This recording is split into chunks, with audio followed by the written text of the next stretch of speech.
औज़ुबिल्लाहिमिनश्शैतानिर्रजीम बिस्मिल्लाहिर्रहमानिर्रहीम। अस्सलाम वालेकुम ख़वातीन व हज़रात, आपका प्रोग्राम सुबह हिदायत में आपकी मेज़बान सहर हुसैन। उम्मीद करती हूँ कि आप जहाँ होंगे, जिस जगह होंगे, बफ़ज़्ल ताला व सदक़ाए मोहम्मद व आले मोहम्मद खैर व आफ़ियत से होंगे।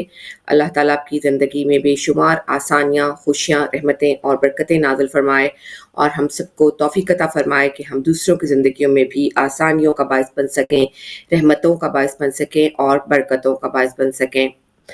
नाज़रीन, आज शव्वालुल मुकर्रम की जो है वो 11 तारीख़ है और आज जो है वो मार्च 2026 की 31 तारीख़ और मंगल का दिन। उम्मीद करती हूँ कि आपके दिन का आगाज़ बेहतरीन अंदाज़ में हुआ होगा और परवरदिगार आलम से यही दुआ है कि वो आपके आज के दिन की तमाम जायज़ हाजात को कबूल व मकबूल फ़रमाए और आपकी तमाम परेशानियों को बसदक़ाए मोहम्मद व आले मोहम्मद दूर कर दे। आमीन या रब्बुल आलमीन। नाज़रीन, सबसे पहले हम आपको जो है वो बताएँगे आज के दिन के जो मौसम का हाल है वो आपकी खिदमत में पेश करेंगे कि आज के दिन जो मौसम है वो कैसा रहेगा। और आपको हम मौसम का आगाज़ जो है वो हम मैनचेस्टर से करेंगे कि मैनचेस्टर में आज मौसम कैसा रहेगा। तो आपको हम बताते हैं कि आज जो है मैनचेस्टर में इस वक़्त टेम्परेचर जो है वो 9 डिग्री सेल्सियस है और but it feels like 1 degree Celsius. Highest temperature आज 10 डिग्री रहेगा, जबकि lowest temperature 7 degree Celsius record किया जाएगा और मुसलसल बारिश वक़्फ़े-वक़्फ़े से होने के इम्कानात हैं और जो है बारिश बादल और ज़्यादातर जो है बादल छाए रहेंगे, कभी-कभार बादलों की ओर से सूरज भी दिखाई देगा। इस वक़्त जो है वो टेम्परेचर जैसे कि हमने आपको बताया मैनचेस्टर में 9 डिग्री सेल्सियस है। और अब हम आपको बताएँगे टेम्परेचर लंदन का। जी, तो आज लंदन में जो है वो इस वक़्त गहरे बादल छाए हुए हैं। बहुत ज़्यादा गहरे बादल छाए हुए हैं, लेकिन कभी-कभार जो है वो बादलों की ओर से सूरज भी दिखाई देता है। इस वक़्त टेम्परेचर लंदन में 11 डिग्री सेल्सियस है और जो है but it feels like 5 degree Celsius. Highest temperature जो है वो रहेगा 12 डिग्री सेल्सियस, जबकि कम से कम टेम्परेचर 6 डिग्री सेल्सियस रिकॉर्ड किया जाएगा। पार्टली क्लाउडी कंडीशंस जो हैं वो तकरीबन 6 बजे के करीब एक्सपेक्ट की जा रही हैं। Wind gust up to 27 miles per hour are making the temperature feel like 5 degree Celsius. Edinburgh के मौसम की बात करेंगे जो इस वक़्त पार्टली क्लाउडी है, ज़्यादातर जो है मोस्टली क्लाउडी है, बल्कि ज़्यादातर जो है वो गहरे बादल छाए हुए हैं और जो है टेम्परेचर है वो इस वक़्त 8 डिग्री सेल्सियस है, बट इट फील्स लाइक -1 और हाईएस्ट टेम्परेचर 9 डिग्री सेल्सियस रहेगा, लोएस्ट टेम्परेचर 4 डिग्री सेल्सियस रहेगा और लाइट रेन जो है वो मुसलसल होती रहेगी। अब हम आपको मौसम का हाल बताते हैं इस्लामाबाद का, जहाँ पर इस वक़्त थंडरस्टॉर्म के साथ बेहद तेज़ बारिश पड़ रही है। टेम्परेचर इस वक़्त इस्लामाबाद में 20 डिग्री सेल्सियस है, बढ़ते हुए 22 तक जाएगा, जबकि lowest temperature 16 degree Celsius record किया जाएगा। रेनी कंडीशन जो है वो 9 बजे तक जारी रहेंगी और wind gust up to 12 miles per hour चलते रहेंगे। तो नाज़रीन, ये तो सूरत हाल थी, हमने मौसम के बारे में आपको कुछ बताया और अब हम चाहेंगे कि आपको हम कुछ करेंसी की सूरत हाल भी बताएँ और जो है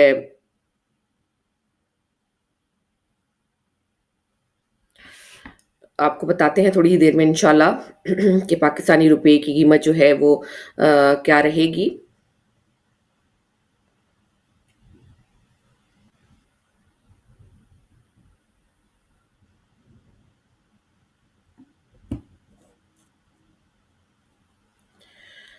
अम अभी हमें ये करेंसी के रेट्स जो हैं वो मौसूल नहीं हुए, जो ही होंगे इंशाल्लाह हम आपके साथ जो है वो इसको ज़रूर डिस्कस करेंगे। और नाज़रीन, जैसा कि आप जानते हैं कि हमारा अगला सेगमेंट जो है वो हुआ करता है वॉक विद हिदायत का और वॉक विद हिदायत में हमें जो भी गाइडेंस मिलती है क़िबला डॉक्टर गुलाम हुसैन दिल साहब से, आपने ज़रूर नोटिस किया होगा कि वो हम लोगों की ज़िंदगियों में किस कदर काम आती है, किस कदर उसका गहरा इम्पैक्ट होता है, क्योंकि वो हम जब इतनी दुनिया की इतनी गहमा-गहमी में, इतनी ग्लैमर में, चकाचौंध रोशनियों में खो जाते हैं, तो हमें हमारा रास्ता भी कभी-कभार जो है मुझसे डिट्रैक्ट होने लगते हैं। लेकिन जो उलमाए कराम की गुफ्तगू होती है, ये छोटे-छोटे सेशंस जो होते हैं, छोटी-छोटी नसीहतें जो होती हैं, वो हमारे बहुत काम आती हैं और हम अपने आप को दुरुस्त कर लेते हैं। हम अपने आप जहाँ पे हम गलत होने लगते हैं, जहाँ पर हमारे पाँव जो है डगमगाने लगते हैं, जहाँ पर हमारे इरादे मुतज़लज़ल होने लगते हैं, वहाँ पर हम खुद को जो है वो बैलेंस कर लेते हैं और इन हिदायत से जो कि हमें उलमाए कराम से मिलती हैं, उससे अपने आप को गाइड कर लेते हैं।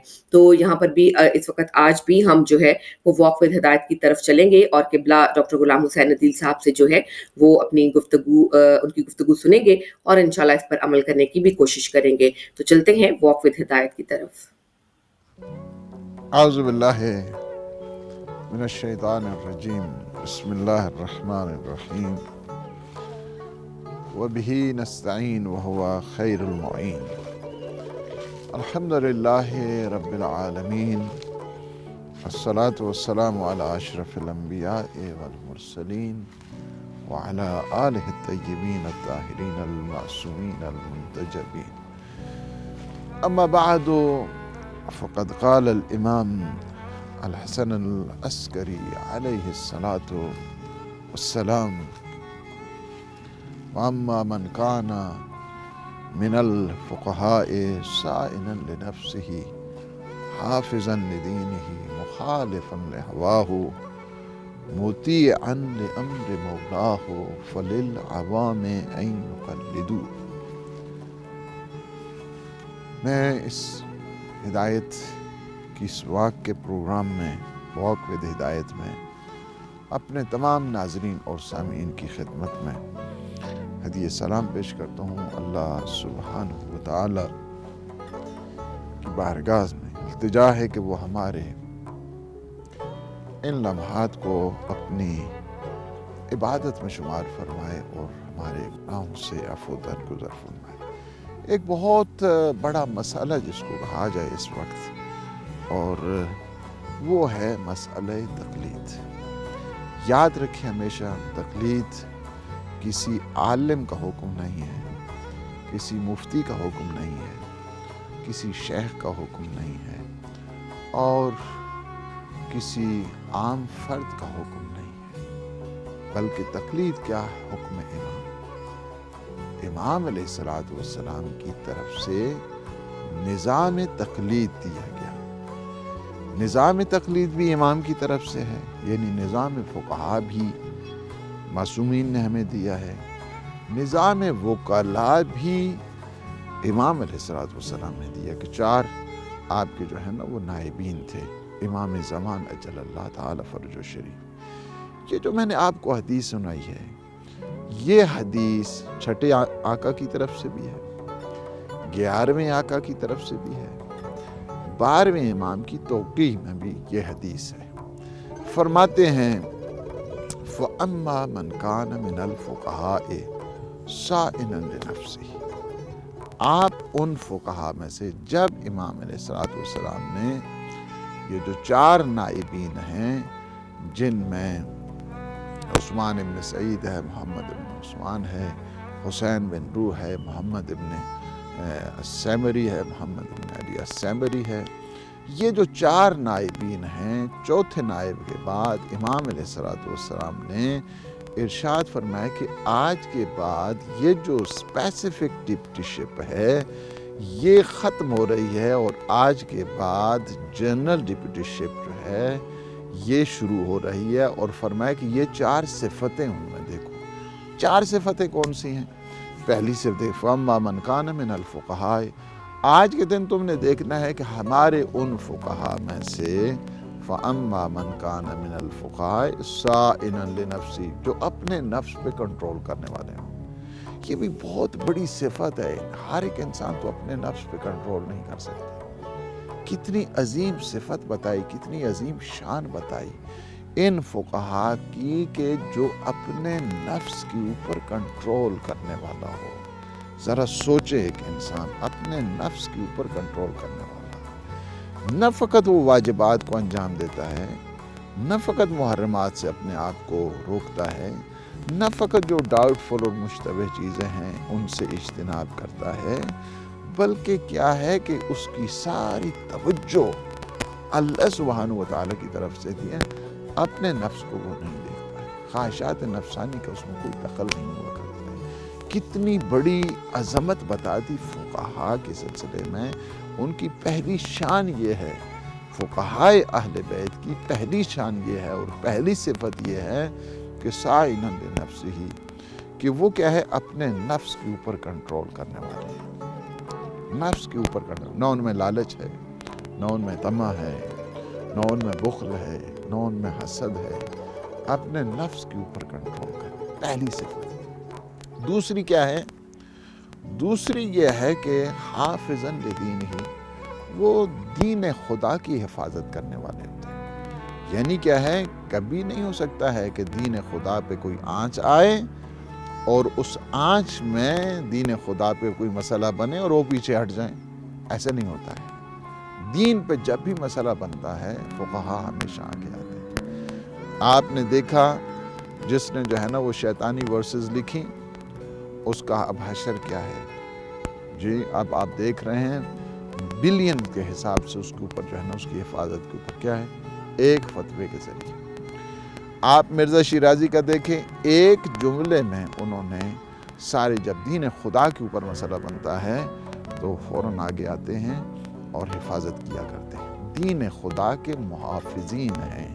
یعنی کیا ہے، فقہاء اہل بیت دین خدا کے محافظین ہوا کرتے ہیں، دین کی حفاظت کے لیے۔ اس وقت آپ پوری دنیا میں دیکھیں، یہ حوزہ علمیہ ہے، علمی دروس ہیں، اور اس وقت جو سربلندی ہے آپ کی اس مکتب کی، مکتب تشیع کی جو سرفرازی ہے، یہ کن کے صدقے میں ہے؟ اہل بیت اطہار علیہ السلام کے ان فقہاء کے صدقے میں اس وقت آپ کی شان بلند ہے۔ آپ سر اٹھا کے جو اس وقت چل رہے ہیں، جی یہ ان کی دین خدا کی سربلندی یہ کرنے والے ہوتے ہیں۔ تیسری جو صفت بتائی میرے مولا اور آقا نے، فرماتے ہیں مخالفاً لہواہ، یہ خواہشات، اپنی جو خواہشات نفسانی ہیں، خواہشات نفسانی کے دشمن ہوتے ہیں۔ ان میں حب ذات نہیں ہوا کرتی ہے، ان میں حب حیات نہیں ہوا کرتی ہے، ان میں حب جاہ و ریاست وہ نہیں ہوا کرتی ہے، ان میں اقتدار کی وہ لالچ نہیں ہوا کرتی ہے، ان میں مال و دولت کی طمع نہیں ہوا کرتی ہے۔ یہ کیا ہیں، ہمیشہ اپنی خواہشات سے ہٹ کر اپنی بات کو نہیں دیکھا کرتے، اپنے خود کو نہیں دیکھتے ہیں بلکہ خدا کو دیکھا کرتے ہیں۔ یہ ان کی تیسری شان بتائی اور تیسری صفت بتائی ہے مولا اور آقا نے۔ پہلی صفت کیا ہے، آپ ذرا توجہ کریں، پہلی صفت یہ ہے کہ وہ اپنے نفس پہ کنٹرول کرنے والے ہیں۔ دوسری صفت یہ ہے کہ وہ کیا ہے، دین خدا کی حفاظت کرنے والے ہیں۔ تیسری ان کی صفت یہ ہے کہ وہ اپنی خواہشات پہ کنٹرول کرتے ہیں۔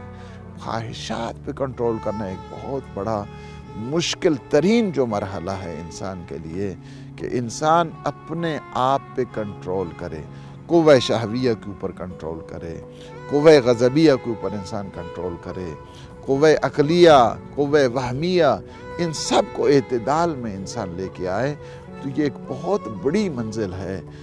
فرمایا کہ نہیں، وہ ہمارے فقہاء کی 4 صفتوں کو دیکھا کرو۔ ایک صفت یہ ہے کہ وہ اپنے نفس پہ کنٹرول کرنے والے، دوسری صفت یہ ہے وہ دین خدا کی حفاظت کرنے والے، تیسری ان کی صفت یہ ہے کہ وہ خواہشات نفسانی کے دشمن ہوا کرتے ہیں، اور چوتھی صفت جو ان کی فرما دی وہ یہ ہے کہ مطیعاً لامر مولا ہو، اپنے رب کے ہر امر پر وہ کیا ہیں، اطاعت گزار ہوتے ہیں۔ یعنی کتنی بڑی منزل ہے اور کتنی بڑی شان ہے اور کتنی بڑی عظمت ہے ان فقہاء کی۔ فرمایا کہ یہ جب 4 صفتیں جس فقیہ میں آ جائیں، جس مرجع میں آ جائیں، جس مجتہد میں آ جائیں، فللعوام ان یقلدوہ، تو عوام کو چاہیے کہ ان کی ایسے فقہاء کی تقلید کریں۔ یہ تقلید حکم امام ہے۔ حکم امام کی خلاف ورزی حکم رسول کی خلاف ورزی ہوا کرتا ہے، حکم رسول کی خلاف ورزی حکم خدا کی خلاف ورزی ہوا کرتا ہے۔ لہٰذا کوئی تقلید اگر نہیں کرتا تو وہ کیا ہے، حکم رسول، حکم امام، حکم خدا کی خلاف ورزی کر رہا ہے۔ اسی وجہ سے جو باب تقلید میں ایک مسئلہ ہے کہ اگر کوئی تقلید نہیں کرتا تو اس کے اعمال باطل ہیں، وہ اس وجہ سے اعمال جو ہے نا، میں اپنے جوانوں سے یہ آج کہوں گا، جن جن لوگوں نے تقلید نہیں کی ہے، پیغمبر رحمت کے یہ ایام ہیں، آج اپنے ان ایام کو نشانی بنا لیں، نشانی بنا لیں۔ اس سے پہلے جو ہے نا ہمیں نہیں پتہ تھا تقلید کا، آج سے ہم تقلید کر رہے ہیں۔ تقلید کے سلسلے میں اگر مزید آپ کو معلومات چاہیے تو آپ ہدایت ٹی وی سے رابطہ کریں، ہم سے رابطہ کریں، ہم آپ کو زیادہ سے زیادہ جو ہے نا اس سلسلے میں آپ کی خدمت میں جو ہے نا گزارشات پیش کر سکتے ہیں، اور کس مجتہد کی تقلید کرنی ہے یہ بھی جو ہے نا وہ یہ ہے۔ اس میں آپ کو ویسے سادہ سی رہنمائی میں کر دوں، اس وقت ہمارے عالم اسلام کے جو عظیم جو مجاہد اور مجتہد آیت اللہ العظمیٰ خامنائی، آیت اللہ العظمیٰ سیستانی، ان میں سے کسی کی تقلید کر لیں۔ مزید اگر آپ کو کچھ معلومات چاہیے تو ہم سے ضرور رابطہ کریں۔ اللہ سبحانہ وتعالیٰ آپ کو اجر دے اور صحت و سلامتی دے۔ والسلام علیکم ورحمۃ اللہ وبرکاتہ۔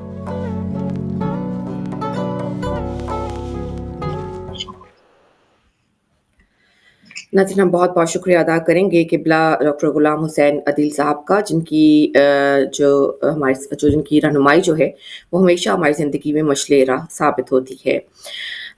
سارہ حسن کا ایک کالم ہے، وہ آپ کی خدمت میں پیش کرنا چاہوں گی۔ لکھتی ہیں کہ مشرق وسطیٰ میں جاری کشیدگی اور ایران کی جانب سے آبنائے ہرمز کی بندش کے بعد سے عالمی مارکیٹ میں خام تیل کی قیمتوں میں مسلسل تیزی کا رجحان ہے، اور خام تیل کی قیمت سوموار کے دن $115 فی بیرل سے اوپر جا چکی ہے۔ تاہم جنگ شروع ہونے کے بعد یہ مسلسل دوسرا ہفتہ ہے جب پاکستان میں پیٹرول کی قیمت میں اضافہ نہیں کیا گیا۔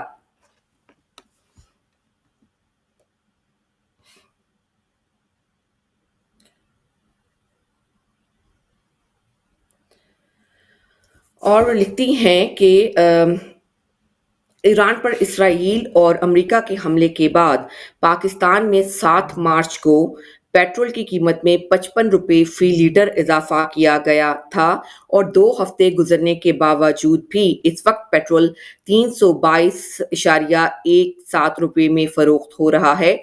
جمعہ کو وزیر اعظم شہباز شریف نے کہا کہ انہوں نے پیٹرول کی قیمت میں $95 فی لیٹر اور ہائی سپیڈ ڈیزل کی قیمت میں $203 فی لیٹر اضافے کی تجویز مسترد کر دی ہے۔ اس سے قبل گزشتہ ہفتے بھی وزیر اعظم نے پیٹرول کی قیمت میں اضافہ نہ کرنے کا فیصلہ کیا تھا۔ حکومت کا کہنا ہے کہ اگر بین الاقوامی مارکیٹ میں ہونے والا اضافہ عوام کو منتقل کیا جاتا تو پاکستان میں پیٹرول $544 لیٹر اور ڈیزل $790 میں فروخت ہو رہا ہوتا، لیکن حکومت کو عوام کی مشکلات کا اندازہ ہے۔ وزیر اعظم کا کہنا ہے کہ پیٹرولیم مصنوعات کی قیمتیں نہ بڑھانے کے لیے حکومت نے عوام کو $125 ارب کا ریلیف دیا ہے۔ سری لنکا، ویتنام اور یہاں تک کہ امریکہ میں بھی پیٹرول کی قیمت بڑھ رہی ہے۔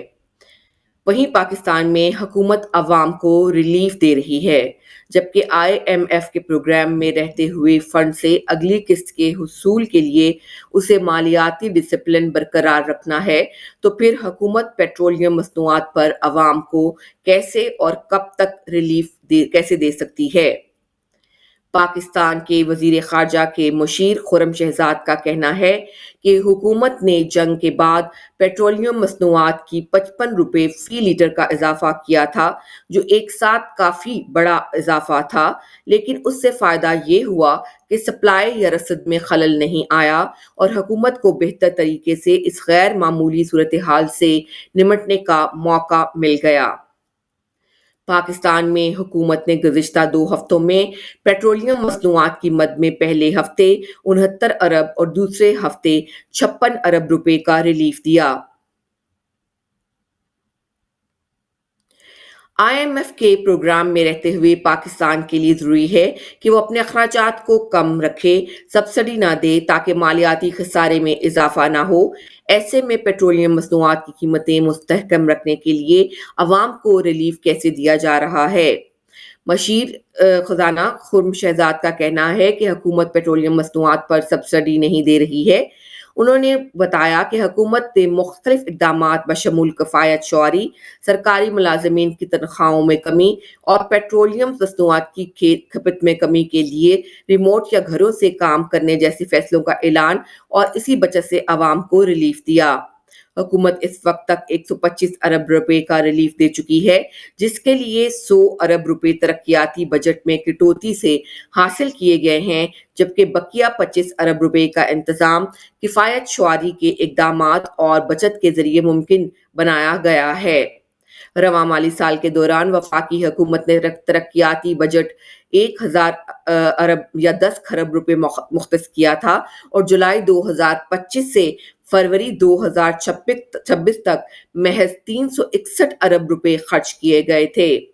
लेकिन इक्तिसादी माहिरीन का कहना है कि पाकिस्तान जैसी माईशत के लिए इन गैर मामूली हालात में ज्यादा अरसे तक आवाम को रिलीफ देना मुमकिन नहीं।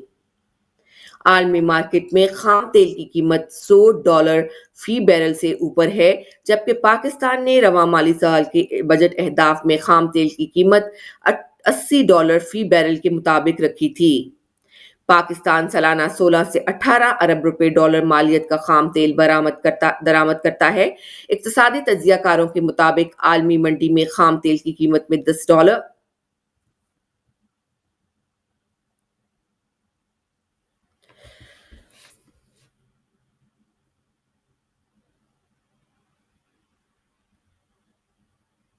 माफी चाहती हूँ।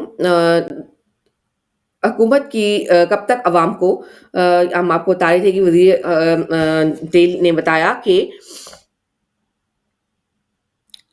पाकिस्तान के पास अगले 4 से 5 हफ्तों की ज़रूरत के लिए दरकार खाम तेल की सप्लाई मौजूद है, जो कि एक अच्छी चीज़ है। खुर्रम शहजाद का कहना है कि अगर तेल की कीमतें बढ़ती रहीं तो हुकूमत को कुछ इक़दामात करने पड़ेंगे। उन्होंने बताया कि हुकूमत के पास मुख्तलिफ ऑप्शन हैं, जिनके ज़रिए कम आमदनी वाले अफराद को रिलीफ दिया जा सकता है, जैसे बेनज़ीर इनकम सपोर्ट प्रोग्राम और मोटरसाइकिल रखने वाले सारिफीन के लिए सस्ते पेट्रोल की फराहमी के अलावा मार्केटें जल्द बंद करने, दफातर में हाजिरी में कमी समेत मुतअद्दिद ऑप्शन हैं, जिन पर गौर किया जा रहा है। 27 मार्च को वज़ीर आज़म की जानिब से पेट्रोलियम मसनूआत की कीमतों में इजाफा न करने के ऐलान से चंद घंटे कबल वज़ीर ख़जाना मोहम्मद औरंगज़ेब की सरबराही में एक अहम इजलास हुआ, जिसमें अवाम को टारगेटेड सब्सिडी देने और इस्लाहात से मुताल्लिक चारों सूबों के वज़ीर ख़जाना और सीनियर वज़रा से मुशावरत की गई। वज़ारत ख़जाना का कहना है कि इस इजलास में तवानाई के बहरान से निमटने और अवाम को सब्सिडी फराहम करने पर गौर किया गया। हुक्काम का कहना है कि सूबों से भी कहा गया है कि वो अपने मंसूबे और तजावीज़ से वफाकी हुकूमत को आगाह करें। इससे कबल जुमेरात 26 मार्च को ईवान सदर में सदर आसिफ अली जरदारी ने जंग के तनाजुर में पाकिस्तान में पेट्रोलियम मसनूआत की कीमतें और मईशत पर इसके असरात का जायजा लेने के लिए एक इजलास की सरबराही की थी, जिसमें वज़ीर आज़म Shehbaz Sharif, chief of defence staff field marshal Asim Munir और वज़ीर ख़जाना मोहम्मद औरंगज़ेब समेत काबीना के दीगर अहम अरकान ने शिरकत की थी। ईवान सदर के एलामिया के मुताबिक इजलास में फैसला किया गया था कि जंग के बाद इक्तिसादी चैलेंजेस से निपटने के लिए इत्तफाक़ी राय से मुश्तरका हिकमत अमली मुरतब की जाएगी। दी न्यूज़ से वाबस्ता सीनियर सहाफ़ी मेहताब हैदर का कहना है कि हुकूमत ज़्यादा अरसे तक पेट्रोलियम मसनूआत की कीमतों पर रिलीफ देने की पोजीशन में नहीं है। उन्होंने बताया कि हुकूमत के पास 2 ऑप्शन मौजूद हैं, या तो वो बैनुल-अक़वामी कंपनियों में होने वाला इजाफा अवाम को मुंतकिल कर दें और दूसरा ऑप्शन ये है कि कम आमदन वाले अफराद के लिए टारगेटेड सब्सिडी दें। 18वीं तरमीम के बाद से वफाक के मुकाबले में सूबों के पास ज्यादा वसाइल मौजूद हैं। रवा माली साल के दौरान वफाक की जानिब से सूबों को 8,200 अरब रुपए वसूल होंगे, ताहम अब इस गैर मामूली सूरत हाल से निमटने के लिए वफाक को भी ज्यादा रकम की जरूरत है। सेनेटर सहाफ़ी महताब हैदर ने बताया कि हुकूमत सब्सिडी तो देना चाहती है, लेकिन इसकी ख्वाहिश है कि सूबे भी इस रिलीफ प्रोग्राम में अपना हिस्सा डालें। इनके मुताबिक वफाक ने सूबों से कहा है कि वो पेट्रोलियम मसनूआत पर सब्सिडी देने के लिए 154 अरब रुपए दें, जबकि कम बेश इतनी ही रकम वफाकी हुकूमत दे रही है। انہوں نے بتایا کہ صوبائی حکومتوں سے کہا گیا ہے کہ وہ موٹر سائیکل اور رکشوں کی تعداد سے متعلق ڈیٹا جمع کریں تاکہ دی جانے والی مجوزہ سبسڈی کی مالیت کا اندازہ لگایا جا سکے۔ حکام اور میڈیا رپورٹس کے مطابق امکان ہے کہ حکومت موٹر سائیکل اور 3 پہیوں والی سواری جیسے رکشہ وغیرہ کے لیے مخصوص مدت کے لیے سبسڈی دے۔ اطلاعات کے مطابق وزارت انفارمیشن ٹیکنالوجی QR کوڈ پر مبنی ایک سسٹم بنا رہی ہے تاکہ راشننگ اور ٹارگیٹڈ سبسڈی ممکن بنائی جا سکے۔ وزیر خزانہ کے مشیر خرم شہزاد کا کہنا ہے کہ ملک کے تمام رجسٹر پیٹرول پمپس ایک نیٹ ورک کے ساتھ لنک ہیں اور ان کی سیلز اور سٹاک کا ڈیٹا موجود ہے۔ خرم شہزاد کا کہنا ہے کہ اس سسٹم کی موجودگی میں حکومت شفاف طریقے سے ٹارگیٹڈ سبسڈی دے سکتی ہے۔ آئندہ جمعے تک پاکستان میں پیٹرول کی قیمتوں کو برقرار رکھا گیا ہے، لیکن مہتاب حیدر کا کہنا ہے کہ آئندہ ہفتے اس سلسلے میں اہم اعلانات سامنے آ سکتے ہیں۔ ان کے مطابق آئندہ ہفتے صدر، وزیر اعظم اور 4 وزرائے اعلیٰ کے اجلاس میں پیٹرولیم مصنوعات کی قیمتیں، سبسڈی اور پیٹرولیم کی راشن بندی سمیت تمام اقدامات کو حتمی شکل دینے کے بعد ہی پیٹرولیم مصنوعات کی قیمتوں کے حوالے سے کوئی حتمی فیصلہ سامنے آئے گا۔ ناظرین، اب ہم جائیں گے ایک چھوٹے سے بریک پر۔ بریک کے بعد ہم آپ کی خدمت میں حاضر ہوں گے۔ ہم آپ کو اپنے گیسٹ سے تعارف بھی کروائیں گے اور ساتھ ساتھ ہم آپ کو اپنے ٹاپک کے متعلق انفارمیشن بھی دیں گے۔ تو ہم بڑھتے ہیں ایک چھوٹے سے بریک کی طرف۔